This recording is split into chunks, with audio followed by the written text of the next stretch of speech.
الحمد لله رب العالمين، والصلاة والسلام على سيد المرسلين وعلى آله وأصحابه الطاهرين والمؤمنين والمسلمين كلهم أجمعين. أما بعد، فأعوذ بالله من الشيطان الرجيم. بسم الله الرحمن الرحيم. وإن سعيكم لسوف يرى. وقال رسول الله صلى الله عليه وسلم: تركت فيكم أمرين لن تضلوا ما تمسكتم بهما كتاب الله وسنة رسول الله صلى الله عليه وسلم. புகழும் புகழ்ச்சியுமே வல்லவனாகிய அல்லாஹ்விற்கு உரித்தாகட்டுமாக. எம்பெருமானார் ரசூலுல்லாஹி ஸல்லல்லாஹு அலைஹி வஸல்லம் அவர்களின் மீதும் அவர்களின் வாழ்வை அடிப்பெறலாது பின்பற்றி வாழ்ந்த உத்தம சத்திய சஹாபாக்கள், தாபீன்கள், தபா தாபீன்கள், நாதாக்கள், நல்லவர்கள், குறிப்பாக நம் அனைவரின் மீதும் அல்லாஹினுடைய சாந்தியும் சமாதானமும் என்றென்றும் நிலவட்டுமாக என்று கோரி எனது உரை ஆரம்பம் செய்கிறேன். அஸ்ஸலாமு அலைக்கும் வரஹ்மத்துல்லாஹி வபரகாத்துஹு. சங்கைக்குறுத்தான அல்லாஹினுடையார்களே, கியாமத் நாளுடைய நெருக்கத்தில் நாம் எல்லாம் இருந்து கொண்டிருக்கிறோம். கியாமத் நாளுடைய நெருக்கத்தில் இருக்கிறோம் என்று எத்தனை பயான்களில், மார்க்க சபைகளில் சொன்னாலுமே கூட அவற்றை ஒரு செய்தியாகத்தான் நாம் கடந்து செல்கிறோமே தவிர அந்த செய்தி நம்முடைய வாழ்க்கையில் மாற்றத்தை ஏற்படுத்துகிறதா என்றால் கேள்விக்குறியாகத்தான் இருக்கிறது. நடக்கின்ற அனாச்சாரங்கள், நடக்கின்ற குற்றவியல் சம்பவங்கள், அவையெல்லாம் பார்க்கின்ற பொழுது பெருமானார் கியாமத்துடைய சமீபத்தில் பகிரங்கமாக அப்பட்டமாக நடக்கும் என்று எதையெல்லாம் சொன்னார்களோ அதுவாகத்தான் இருக்கிறது. ஒரு புறத்திலே கியாமத்தை நோக்கிய பயணம் என்று சொன்னால், இன்னொரு புறத்திலே இஸ்லாமிய சமுதாயத்தினுடைய நிலைமை நாளுக்கு நாள் படுமோசமாக ஆகுவதை பார்த்து கொண்டிருக்கிறோம். பல நாடுகளில் இஸ்லாம் என்ற பெயரின் காரணமாக அவர்களால் நிம்மதி இல்லாத கடும் சோதனை நிலவக்கூடிய நிலை. உதாரணமாக பலஸ்தீன் போன்ற நாடுகள், ஒரு சில இஸ்லாமிய நாடுகள், உலகத்தில் எது நடந்தாலும், யாருக்கு எந்த துன்பம் நடந்தாலும் பெருமானார் சொன்ன வழிகாட்டுதல்களை மறந்துவிட்டு தானுண்டு தன் வாழ்க்கையோடு இருக்கக்கூடிய ஒரு சில இஸ்லாமிய நாடுகள். இன்னொரு புறத்திலே பார்க்கின்ற பொழுது இஸ்லாமியர்கள் எந்த நாட்டிலெல்லாம் குறைவாக இருக்கிறார்களோ, சிறுபான்மை மக்களாக இருக்கிறார்களோ, ரஷ்யா, சைனா, இந்தியா போன்ற நாடுகளில் இருக்கக்கூடிய இஸ்லாமியர்களுடைய நிலைமைகள் சிறுக சிறுக நாளுக்கு நாள் அவருடைய உரிமைகள் பறிக்கப்படுவதையும், அவர்களுக்கு நிம்மதி இல்லாத சூழ்நிலை உருவாகுவதையும், அவர்களுக்கு எதிராகவே பகிரங்கமாக சட்டங்கள் உருவாக்கப்படுவதையும் நம்மால் பார்க்க முடிகிறது. இதெல்லாம் ஒரு புறம். உலகத்தினோடு இன்னொரு மூலையிலே பெயர் தாங்கி முஸ்லிம்களாக இருக்கக்கூடிய ஒரு சிலருக்கு மார்க்கத்தை பற்றியோ, தன்னுடைய ஈமானை பற்றியோ, சமுதாயத்தை பற்றியோ எந்த விதமான கவலையும் இல்லாமல், எந்த விதமான திட்டங்கள் இல்லாமல், ஒரு கால்நடை காலையில் எழுந்தால் எப்படி இரவு வரைக்கும் எந்த திட்டம் இல்லாமல் வாழ்க்கை கழிக்குமோ, உதாரணம் ஒரு சில கால்நடைகளா இருக்கு, பேர் சொல்ல முடியாது, அது எந்த திசையில போறோம்னு தெரியாது, எங்க போய் சாப்பிடணும்னு தெரியாது, எப்படி வாழணும்னு தெரியாது, அது கால்நடை. ஏன், எந்த திட்டமும் இல்லாத, யோசிக்கின்ற அறிவில்லாத ஒரு பிராணிகள். அதுபோலத்தான் இன்றைய ஒரு சில சமுதாயத்தினுடைய நிலைமையும் அவ்வாறு தான் இருந்து கொண்டிருக்கிறது. கண்ணுக்கு முன்னால் விடுகின்ற அடி, கண்ணுக்கு முன்னால் நாம் ஒடுக்கப்படுகின்ற நிலைமைகள், நமக்கு எதிராக செய்யப்படுற சூழ்ச்சிகளை எல்லாம் பார்த்து கொண்டுதான் இந்த சமுதாயம் இதே நிலையிலேயே சகித்து கொண்டிருக்கின்றது. இதற்கு பெயர் பொறுமை என்று சொல்வது அபத்தமான ஒன்று. உண்மையிலே பொறுமையினுடைய அர்த்தம் எது என்று சொன்னால், எதிர் வருகிற சோதனைகள், கஷ்டங்கள், சிரமங்களுக்கு எல்லாம் எதிரில் நின்று அதற்கு சரியான திட்டங்களை தீட்டி அடுத்த இளம் தலைமுறை சமுதாயத்தை சரியான பாதையிலே உருவாக்கி அதற்கு மேல் வரக்கூடிய சிரமங்களை சகிப்பதுதான் பொறுமை. ஆனா இன்னைக்கு என்ன பிரச்சனைனா, நீ எவ்வளவு அடிச்சாலும் நான் தாங்குன்ற மாதிரி நான் எதுவுமே செய்ய மாட்டேன். அரசியல் ரீதியாக, பொருளாதாரம் ரீதியாக, கல்வி ரீதியாக, சமூக கட்டமைப்பு ரீதியாக எதுவும் கிடையாது. குறிப்பாக தனிநபருடைய முன்னேற்றம் வாழ்க்கையில் குறைந்த காலத்திலே நாம் மிகுந்த கடுமையான பலகீனமான காலத்திற்கு மத்தியில் வாழ்ந்து கொண்டிருக்கிறோம். சங்கைக்குர்தான் அல்லாஹ்வினடியார்களே, பல்வேறுபட்ட சம்பவங்களை பார்க்கிறோம். மகாராஷ்டிராவிலே பகிரங்கமாக ஒரு பள்ளிவாசல் இடிக்கப்படுகின்றது. பாபரி மசூதி இடிக்கப்பட்டதை போலவே அங்கு இடிக்கப்படுவதற்கான முயற்சிகள் நடத்தப்பட்டு பள்ளி இடிக்கப்பட ஆரம்பிக்கப்படுகிறது. பல மாநிலங்களில் மறைமுகமாக இஸ்லாமியர்கள் இன்னமும் கூட வெறுப்பு பிரச்சாரத்தை வைத்து கொலை செய்யப்படுகிறார்கள். எத்தனையோ குடும்பங்கள் பல மாநிலங்களில், குறிப்பாக தமிழ்நாட்டிலுமே கூட வறுமையின் காரணமாக தற்கொலை செய்து கொள்ளக்கூடிய இஸ்லாமிய சமுதாயம் உருவாகிவிட்டது. எல்லாம் நடக்க இங்க ஒரு சமுதாயம் எதையுமே கண்டு கொள்ளாமல் நாம் இருப்பது என்பது அது மிகுந்த ஆபத்தான சூழ்நிலையாக இருக்கின்றது. சங்கைக்குர்தான் அல்லாஹ்வினடியார்களே, வாழ்வியலில் முதல் கட்டமாக நம்முடைய வாழ்வில் இன்றியமையாத மிக முக்கியமான விஷயம் என்பது நம் ஒவ்வொரு நபருடைய வாழ்க்கையில் தனிநபருடைய முன்னேற்றம். தனிநபருடைய முன்னேற்றம் தான் வாழ்க்கை முன்னேற்றம். அதுதான் சமூக முன்னேற்றம், அதுதான் குடும்ப முன்னேற்றம். ஒரு மனிதன் தான் உயராமல், தான் பண்படாமல், தன்னை சீர்திருத்திக் கொள்ளாமல் சமூகம் என்பது என்றுமே மாறாது. இன்னைக்கு எல்லாருடைய வாய் வரக்கூடிய வார்த்தையை பாருங்க, சமூகம் சரியில்லை, சோசியல் சரியில்லை, சிஸ்டம் சரியில்லை, சமூகத்துலதான் பலகீனம், பிரச்சனை இல்லை. என்ற பிரச்சனை ஒவ்வொரு நபருடைய தனிப்பட்ட வாழ்க்கையில் தான். அப்ப தனிப்பட்ட வாழ்க்கை உயராமல் சமூகம் என்பது உயராது. அப்ப தனி மனிதனுடைய வாழ்க்கை அது வணக்கவியல் ரீதியாக, பொருளாதார ரீதியாக, குணம் ரீதியாக, கேரக்டர் வைஸ், இது எல்லா ரீதியாகவும் மனிதன் இன்று நாம் அப்டேட் அடுத்த லெவலுக்கு போகணும். ஒண்ணும் இல்லை, இஸ்லாமிய கம்யூனிட்டியை பொறுத்த வரைக்கும் அவங்களுக்கு இருக்கக்கூடிய பிரதானமான முதல் கடமை என்னன்னா ஐவேளை ஃபர்லான தொழுகையுடைய கடமை. ஐவேளை ஃபர்லான தொழுகையை நிறைவேற்றுவதன் மூலமாக மறுமையில் என்ன கிடைக்கும் என்பது இரண்டாவது. அது நாம் நிறைய பயன்ல பேசியிருக்கிறோம்.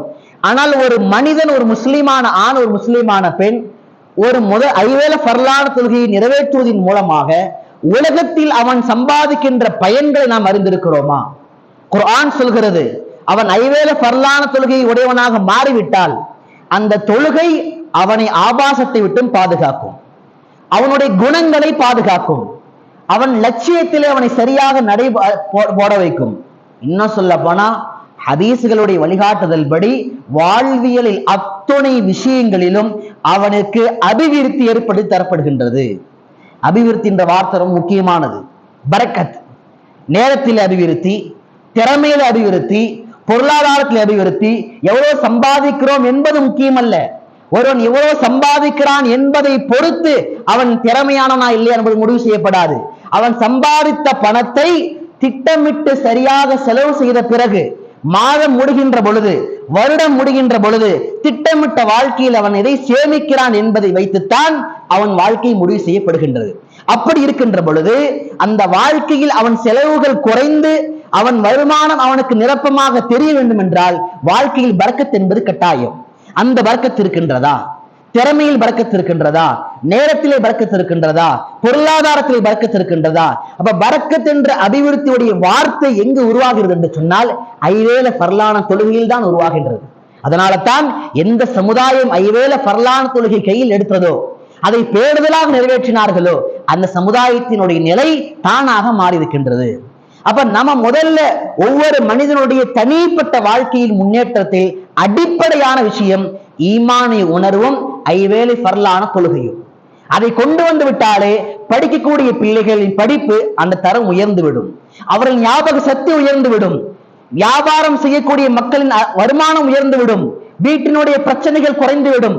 வீட்டின் பிரச்சனை குறைந்து விட்டாலே ஒரு ஆண் சுயமாக சுதந்திரமாக அவன் யோசிக்க ஆரம்பித்து வாழ்வியல் அடுத்த கட்டத்திற்கு சென்று விடுவான். சங்கை கொடுத்தான் அல்லாஹ்விடியார்களே. எனவே தனிப்பட்ட வாழ்க்கையில் ஒவ்வொரு நபர்களிடத்திலையும் வணக்கம் ரீதியாக அல்லாஹ்வுக்கும் அடியானுக்கும் மத்தியிலே இந்த தொடர்பு, இந்த பாலம் சரியாகாமல் அவனால் வாழ்க்கையில் எதையும் சரிபடுத்தவே முடியாது.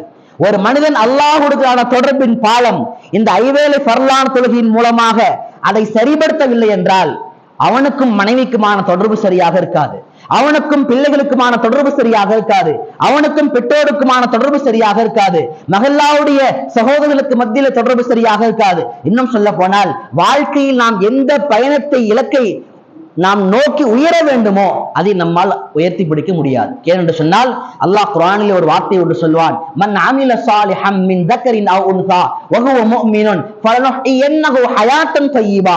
நீ ஈமானை ஏற்றுக்கொண்ட பிறகு நல்ல அமல்களை செய்தால், நல்ல அமல் என்பதின் அர்த்தத்தை சொல்வார்கள், நல்ல அமல் என்பது இந்த பாபந்தியான பேணுதலான தொழுகைகளை குறிக்கின்றது. நீ தொழுகைகளை சரியாக நிறைவேற்றினால் அல்லாஹ்வுடைய வாக்குறுதி, அல்லாஹ் சுபிட்சமான வாழ்க்கை கொடுக்கிறான், பரக்கத்தான வாழ்க்கை கொடுக்கிறான். அப்ப இந்த வார்த்தையில நமக்கு நம்பிக்கை இருக்குதா? ஆபீசர் சொல்ற வார்த்தையில் நம்பிக்கை இருக்கு, டீச்சர் சொல்ற வார்த்தையில் நம்பிக்கை இருக்குது, ஒரு பெரியவர்கள் சொல்ற வார்த்தையில் நம்பிக்கை இருக்கிற அளவுக்கு கூட அல்லாஹ்வுடைய வார்த்தையில் நம்பிக்கை குறைந்து விட்டது. அதே போல வணக்கம் ரீதியாக இருப்பதை போல குணம் ரீதியாக உயர வேண்டும். நம்முடைய திறமையை வச்சு மட்டுமே வாழ்க்கையில முன்னேற முடியாது. ஒரு மனிதனுடைய திறமை இருக்கின்றது, ஒரு மனிதனிடத்திலே சரியான உழைப்பு இருக்கின்றது. ஆனால் ஒரு மனிதனுடைய வாழ்க்கையில் கேரக்டர் வைஸ் குணம் ரீதியாக ஒழுக்கம் இல்லை என்றால் அவனால் எந்த துறையிலுமே அவனால் நிலைத்திருக்க முடியாது. படிக்கக்கூடிய பிள்ளைகள் சில கட்டங்களிலே பார்க்கின்ற பொழுது வாலிப பிள்ளைகள் சருகுகின்ற அந்த இடம் எது என்று சொன்னால் ஒழுக்கத்தினுடைய பாதைதான். ஒழுக்கம் சரியாக இருந்தால் படிப்பினுடைய பாதை சரியாக இருக்கின்றது, ஒழுக்கம் சரியாக இருந்தால் சம்பாத்தியத்தின் பாதை சரியாக இருக்கின்றது, ஒழுக்கம் சரியாக இருந்தால் குடும்பத்தின் நகர்வு சரியாக இருக்கின்றது, ஒழுக்கம் சரியாக இருந்தால் சமூகத்தில் தன்னை போல தானாகவே அப்படிப்பட்ட மாமனிதர்கள் சமூகத்தின் பார்வையில் தலைவர்களாக தலைமை ஏற்கக்கூடிய பண்புடைய மக்களாக முன்னால் வரவழைக்கப்படுகிறார்கள். சங்கை கொடுத்தான் அல்லாஹ்விடியார்களே. எனவே குணம் ரீதியாக நம்மை நாம் வளர்க்க வேண்டும். பிறரை மன்னிப்பது, விட்டு கொடுத்து போகுவது, பிறரோடு நாம் கண்ணியப்படுத்தி பழகுவது, சிறிய மக்களோடு அன்பாக நடந்து கொள்வது, அறிஞர் பெருமக்களை கண்ணியப்படுத்தி பழகுவது, பெரிய மக்களை மதிப்பு கொடுத்து பேசுவது, அதே போல வாழ்வியலில் நாணயமாக நடப்பது என்று இதை போன்று எதெல்லாம் கேரக்டர் வைஸ் குணம் ரீதியாக இஸ்லாம் பேசுகின்றதோ அது ரீதியாகவும் ஒவ்வொரு முஸ்லிமான அடியா ஆணும் பெண்ணும் தன்னை வளர்த்து கொள்ள வேண்டும். பெருமானார் ஸல்லல்லாஹு அலைஹி வஸல்லமுடைய மாணவர்களை பார்க்கிறோம். ஸ்டூடெண்ட் ஆஃப் நபி, நபியுடைய மாணவர்கள் சஹாபா பெருமக்கள். சஹாபாக்கள் பெருமானாருடைய காலத்திற்கு பிறகு பல்வேறுபட்ட கிறிஸ்துவ நாடுகளுக்கு வியாபாரிகளாக சென்றார்கள், வியாபார நோக்கோடு சென்றார்கள். வியாபாரம் செய்துவிட்டு அந்த கிறிஸ்துவ நாட்டிலிருந்து வியாபாரத்தை முடித்து கொண்டு அவர்கள் தங்களுடைய பகுதிகளுக்கு திரும்புகின்ற பொழுது கிறிஸ்துவ மக்கள் சொன்ன வார்த்தை, உலகத்தில் உங்களை போல நாணயமாக, உங்களை போல குணம் ரீதியாக நேர்மையாக செயல்பட்ட மக்கள் யாரும் கிடையாது. நீங்கள் எங்கள் நாட்டை விட்டு வெளியேற வேண்டாம், நீங்கள் எங்கள் ஆட்சியாளர்களாக இருக்க வேண்டும், நீங்கள் தான் எங்களை ஆள வேண்டும். காரணம் என்னவென்று சொன்னால் உங்களை போல குணம் படைத்த மக்களை நாங்கள் பார்த்தது கிடையாது. இது ஏதோ ஒரு இஸ்லாமியன் கொடுத்த ஒரு ஸ்டேட்மெண்ட், அறிக்கை அல்ல. இது இஸ்லாத்தை முழுமையாக எதிர்க்கக்கூடிய மக்கள், இஸ்லாத்தை முழுமையாக தன்னுடைய மார்க்கமாக ஏற்றுக்கொள்ளாத மக்கள், கிறிஸ்துவ மக்கள் சொன்ன வார்த்தை, சஹாபாக்களே நீங்கள் தான் அருமையான பெருமக்களே, நீங்கள் எங்களை ஆள வேண்டும் என்றார்கள். காரணம் என்னவென்றால் அவர்கள் குணம் ரீதியாக கேரக்டர் வைஸ் அவர்கள் உருவாக்கி வைத்திருந்த தரம். சங்கை கொடுத்தான் அல்லாஹ்விடியார்களே. எனவே தான் ஒரு புறத்திலே நம்மை வளர்த்துக் கொள்வதற்கு இபாதத், இன்னொரு புறத்திலே நம்மை வளர்த்துக் கொள்வதற்கு குணம், கேரக்டர், இந்த இரண்டு தரப்பிலுமே நாம் நம்மை உருவாக்கி கொள்ள வேண்டும். நாம் மட்டுமல்ல, நம்முடைய அடுத்த இளம் தலைமுறை சமுதாயத்தை உருவாக்க வேண்டும், ஆண் பிள்ளைகளை உருவாக்க வேண்டும், வாலிப பெண் பிள்ளைகளை உருவாக்க வேண்டும். கண்ணியத்திற்கு குறித்தான் அல்லாஹ்விடியார்களே. அனைத்து தரப்பினுடைய மக்களும் கவலைப்பட வேண்டிய, யோசிக்க வேண்டிய, திட்டமிட வேண்டிய முக்கியமான பகுதி எது என்று சொன்னால் வாலிப ஆண்கள் வாலிப பெண்கள் மீது மட்டும்தான். வெறுமனே பெற்றோர்கள் மட்டுமல்ல, ஆசிரியர்கள் மட்டுமல்ல, நிர்வாகிகள் மட்டுமல்ல, ஒவ்வொரு முஸ்லிமான முஃமினான ஆண் பெண்ணுமே கூட அடுத்து வருகின்ற தலைமுறை சமுதாயத்தின் மீது கவலை கொள்ள வேண்டும். அவர்கள் சம்பந்தமாக ஆலோசனை நடத்த வேண்டும். அவர்களை முன்னேற்றுவது எப்படி? ஒரு வாலிப ஆண் வாலிப பெண்ணுடைய மன ஓட்டங்கள் என்னவாக இருக்கின்றது? 2024 ஒரு வாலிபனும் 2000 வாழ்ந்த ஒரு வாலிபனும் சமம் கிடையாது. என்ன ஓட்டங்கள் ஒன்று கிடையாது. இதை 2000 வாழ்ந்த ஒரு பெண்மணியும் வாலிப பெண்ணும் இன்று இருக்கக்கூடிய ஒரு வாலிப பெண்ணுடைய மன ஓட்டமும் ஒன்று கிடையாது. அவ மனோவியல் ரீதியாக அவர்களை புரிந்து கொண்டு, மன ஓட்டங்களை புரிந்து கொண்டு அவர்களுக்கு நேரான பாதை காண்பிக்கிறோமா? அவர்களுக்கு சரியான வழிகாட்டுதலை செய்கின்றோமா? இன்று படிக்கக்கூடிய படிப்புகள், அந்த படிப்புகள் மூலமாக சமுதாயத்திற்கு நீ சேவைகள் செய்ய வேண்டும் என்று சொல்லித் தரப்படுகிறதா? அல்லது நாம் படித்து ஏதேனும் ஒரு மூலையிலே நமக்கு சுயமாக சம்பாதித்துக் கொண்டால் மாத்திரம் போதும் என்று சொல்லித் தரப்படுகின்றதா? இன்று பெண் பிள்ளைகளை நாம் வீட்டில் வைத்திருந்த காலங்களை தாண்டி படிக்க வேண்டும், சமையல் கட்டில் இருக்கக்கூடாது, சமையல் அறையில் இருக்கக்கூடாது என்று சொல்லி இஸ்லாமிய வாழ்வு பெண்களை வெளியே கொண்டு வந்தோம், படிப்பதற்காக வெளிக்கொண்டு வந்தோம். இப்ப காலங்கள் மாறுது. ஆனால் வெளிக்கொண்டு வந்த நாம் ஒரு திட்டத்தோடு செயல்பட்டோமா? அவர்களை சரியான முறையில் கவனிப்பது, அவர்களை தர்பீத் செய்வது, அவர்களுக்கு உண்டான இஸ்லாமிய மார்க்க கொள்கை கொண்டு போய் சேர்ப்பது, அவர்களுக்கு தர்பியாவுடைய கிளாஸ்களை எடுப்பது, அவர்களுக்கு சரியான திட்டத்தை வகுத்து கொடுப்பது, அவருடைய ஈமானை பாதுகாப்பது, சரியான கல்வியில் எந்த கல்வியை படித்தால் ஒரு பெண்ணால் சமூகத்திற்கு பயன் கொடுக்க முடியுமோ, கார்பரேட் கம்பெனிக்கு அல்ல, எங்கேயோ ஒருத்தனுக்கு வேலை செய்வதல்ல, சமுதாயத்திற்கு உன்னுடைய மஹல்லாவிற்கு இந்த சமுதாயத்திற்கு என்ன பயனளிக்க முடியுமோ அப்படிப்பட்ட படிப்புகளை நம்முடைய இஸ்லாமிய வாலிப பெண்களுக்கு கொடுத்தோமா? அதை பற்றி யோசித்திருக்கிறோமா? அப்ப இதெல்லாம் சமூகத்தினுடைய முன்னேற்றம், நாம் எடுக்க வேண்டிய பொறுப்புகள். இப்ப ஒரு வாலிப ஆண் வாலிப பெண் எங்கே தடம் பொருள்கிறார்கள்? அவங்க தடம் பொருளக்கூடிய வயது என்ன? அதற்கான மறு ஏற்பாடுகள் என்ன? பெற்றோரை எப்படி நாம் தர்பீத் செய்ய வேண்டும்? என்ன சொல்ல போனா இன்னைக்கு ஒவ்வொரு பிள்ளைகளை பெற்று வளர்க்கக்கூடிய பெற்றோர்களுக்கும் தனிப்பட்ட முறையிலே ஒவ்வொரு மஹல்லாக்கள் ரீதியாக கவுன்சிலிங் கிளாஸ் நடத்தப்படுறோம். ஏன்னா இன்னைக்கு இருக்கிற பெற்றோர் அவங்க 2000 வாழ்ந்தவங்க, ஆண்ட்ராய்டு போன் அதிகமா பார்க்காமல் வாழ்ந்த பெற்றோர்கள். அதனால ஆண்ட்ராய்டு போனை பயன்படுத்தக்கூடிய வாலிப ஆண்கள் வாலிப பெண்களை எப்படி ஹேண்டில் பண்றதுன்னு தெரியல, அவங்களை எப்படி ஹேண்டில் பண்றதுன்னு தெரியல, அவங்க பாஷையில பேச தெரியல, அவர்களுக்கு சரியான திட்டத்தை சொல்லித்தர முடியல.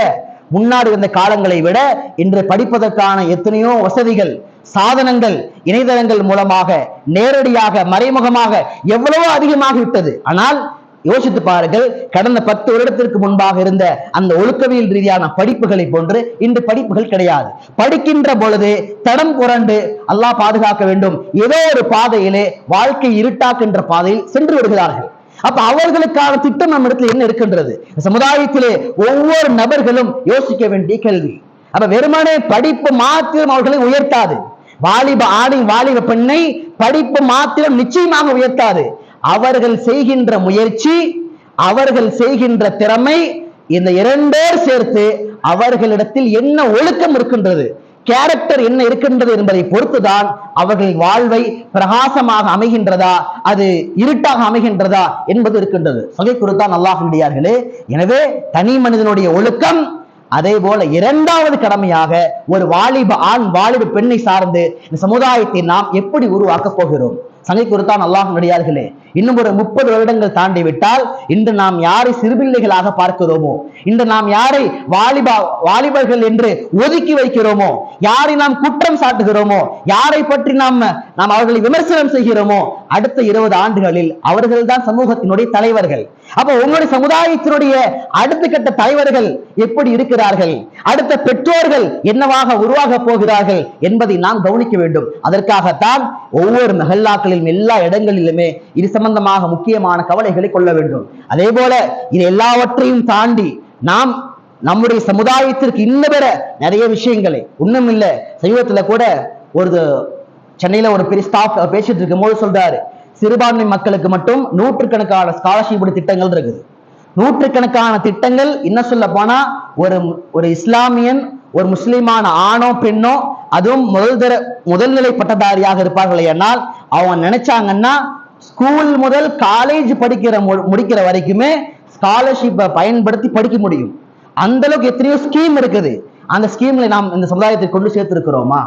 நாம சில நேரத்தில் என்ன பதில் சொல்லுவோம்னா, இதெல்லாம் பெற்றோருடைய கடமை என்று. நிச்சயமாக கிடையாது. பெருமானார் ஸல்லல்லாஹு அலைஹி வஸல்லம் கட்டி அமைத்த இந்த இஸ்லாமிய கட்டமைப்பு இருக்குது இல்ல, அதுல பெருமானார் முதல் ஆட்சியாளர்கள் என்று சொன்னதற்கு பிறகு பெருமானார் சொன்னது சமுதாயத்திற்காக வேலை செய்யக்கூடிய சோசியல் ஒர்க்கர்ஸ். அவங்கதான் மெயின். ஏன்னா எல்லா பெற்றோர்களும் அறிவாளியாக இருக்க முடியாது. எல்லா பெற்றோர்களும் இன்றைய கல்வி நிலை சார்ந்து தெளிவாக இருக்க முடியாது.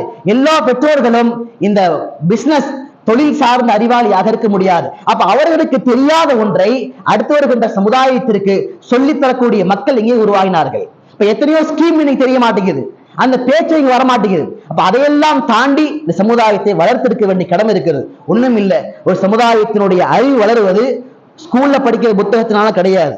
அப்ப யாரும் நான் நம்பணும் அப்படின்னா அதுதான் பெரிய அறியாமையே. ஸ்கூல்ல படிக்கிற புத்தகம் எதுக்குன்னா மார்க் வாங்கதான். இன்று சமுதாயத்தை அறிவால் வளர்த்தெடுப்பது நூலகங்கள் தான், எத்தனையோ புத்தகங்கள் தான்.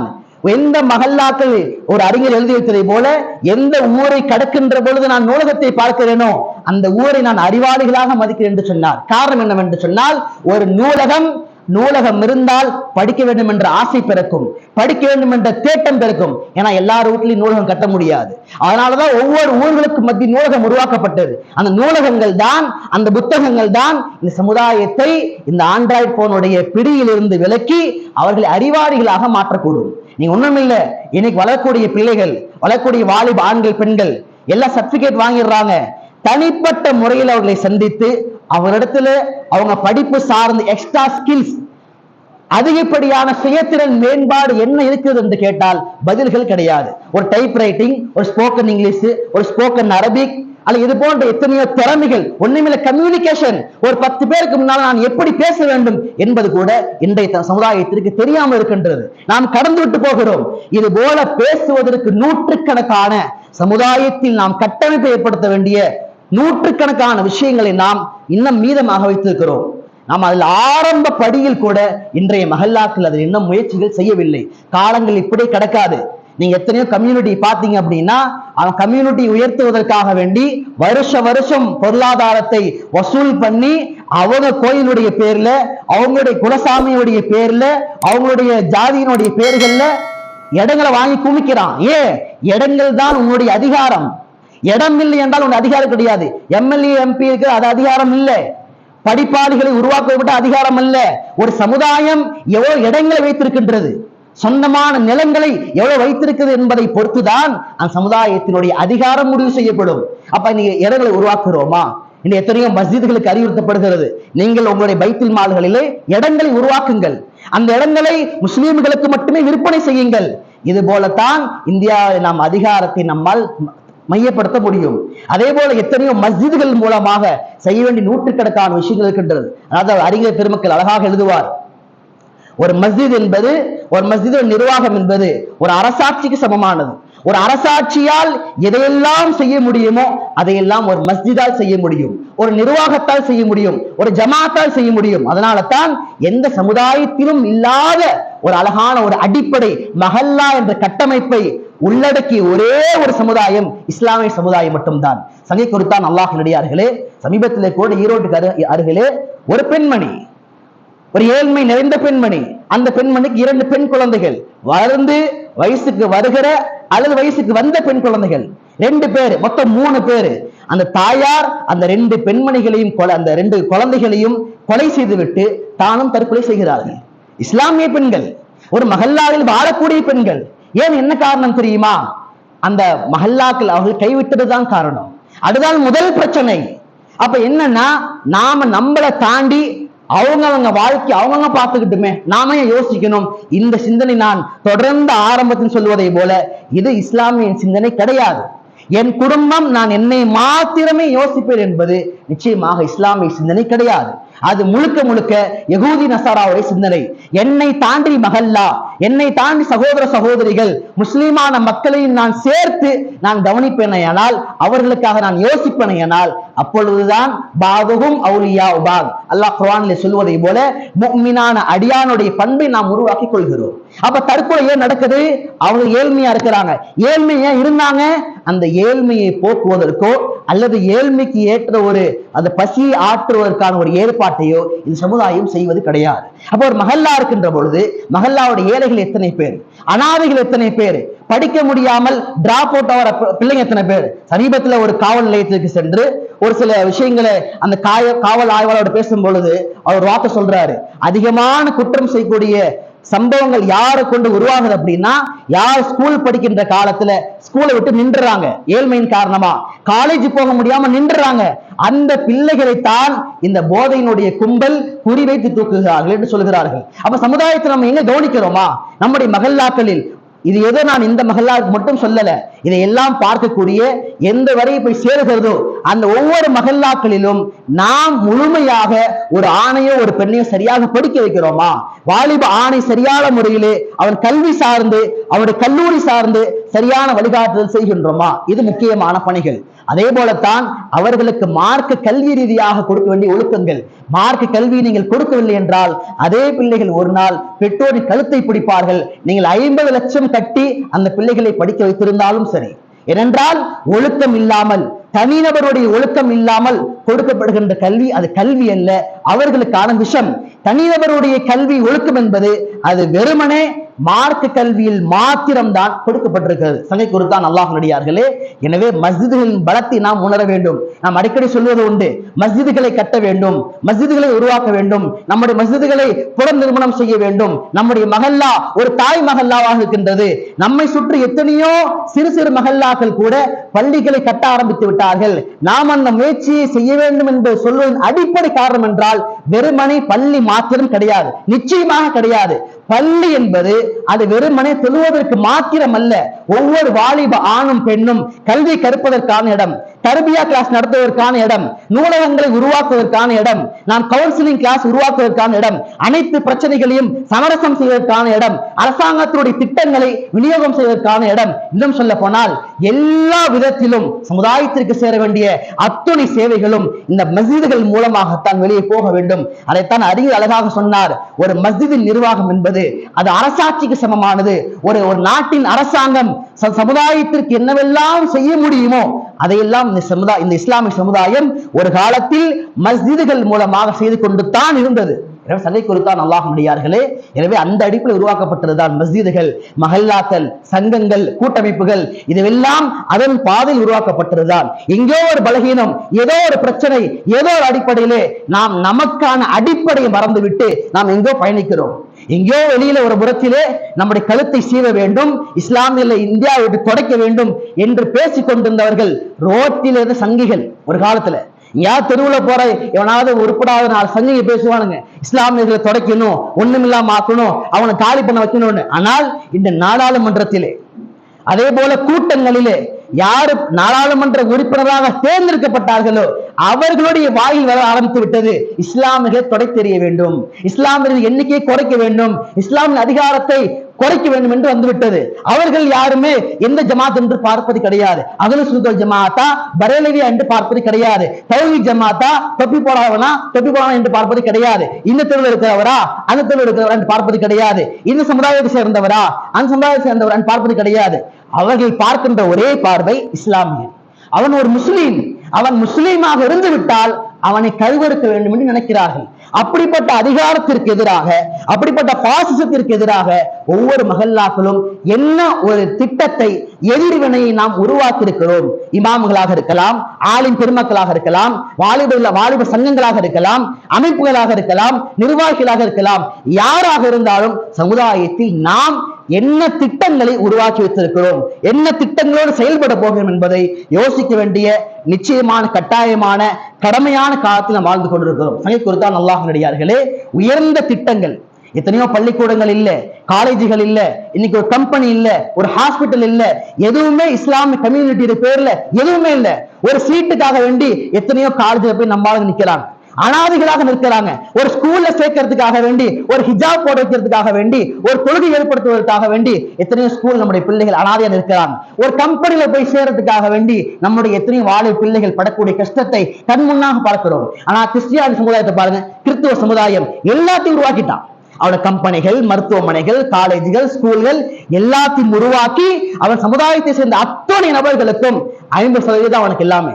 மற்ற 50% மதிப்பு முழுக்க குறைக்கப்பட்டு 50% ஃபீஸை மட்டுமே வாங்கக்கூடிய நிலைக்கு முன்னேறிட்டாங்க. ஏன்?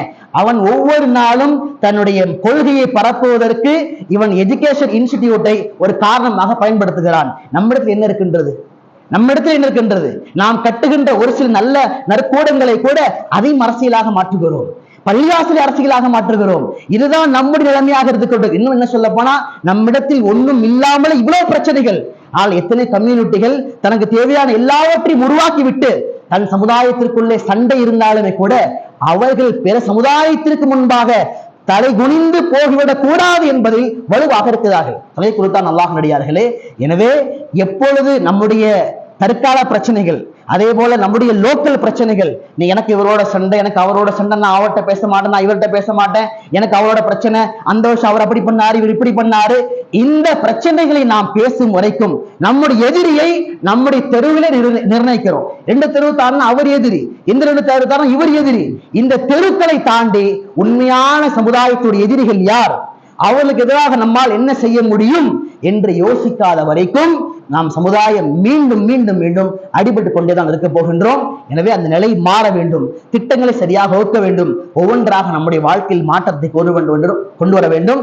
அதனால் நான் ஆரம்பத்தில் சொன்னதை போல தனி மனிதனுடைய முன்னேற்றம் ஆரம்பித்து குடும்பத்தினுடைய முன்னேற்றம், வாலிப ஆண் பெண்ணுடைய முன்னேற்றம், அதே போல சமுதாயத்தினுடைய எவ்வளவோ சாதிக்க வேண்டிய ஒரு முன்னேற்றத்தினுடைய செயல்கள் மீதமாக இருக்கின்றது. அல்லாஹ் அந்த அத்தனை விஷயங்களுக்கும் நம்முடைய மொஹல்லாவை முதல் கட்டமாக ஆரம்பமாக அல்லாஹ் முன்மாதிரியாக ஆக்கி வைப்பானாக.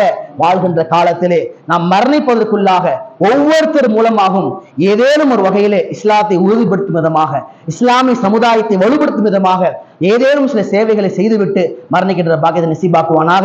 வாழ்கின்ற காலம் எல்லாம் ஈமானோடு வாழ்ந்து மரணிக்கின்ற பொழுது கலிமா லா இலாஹ இல்லல்லாஹ் முஹம்மது ரசூலுல்லாஹுவை சொல்லி வண்ணமாக அல்லாஹ் மரணத்தை நசீபாக்கி தருவானாக.